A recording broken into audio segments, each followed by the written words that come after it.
রাতের বেলা ভুলেও কখনো এই 4টি কাজ করবেন না। নাম্বার 1, রাতের বেলা আপনি আপনার রুমে ঢুকলেন আর দেখতে পেলেন আপনার মতো দেখতে কেউ চেয়ারে কিংবা বিছানায় বসে আছে। খবরদার চিৎকার করবেন না, ভয় পেলে বিপদ। চোখ বন্ধ করে জোরে জোরে আয়াতুল কুরসি পড়তে থাকবেন।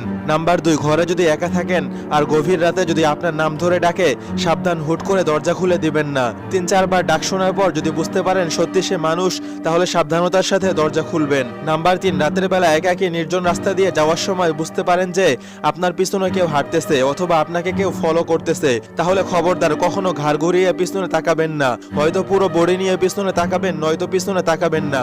নাম্বার 4, রাতের বেলা যদি কোনো গাছের দিকে তাকিয়ে দেখেন গাছের উপর কোনো ভয়ঙ্কর কিছু, যে কোনো প্রাণী বসে আছে, দ্বিতীয়বার ভুলেও সেই গাছের দিকে তাকাবেন না এবং জোরে জোরে আয়াতুল কুরসি পড়ে নিরাপদ কোনো স্থানে চলে যাবেন। বর্তমান আধুনিক যুগের মানুষ এসব কিছু জানেই না, তাই নিজে সতর্ক থাকুন এবং ভিডিওটি শেয়ার করে অন্যকে সতর্ক করুন।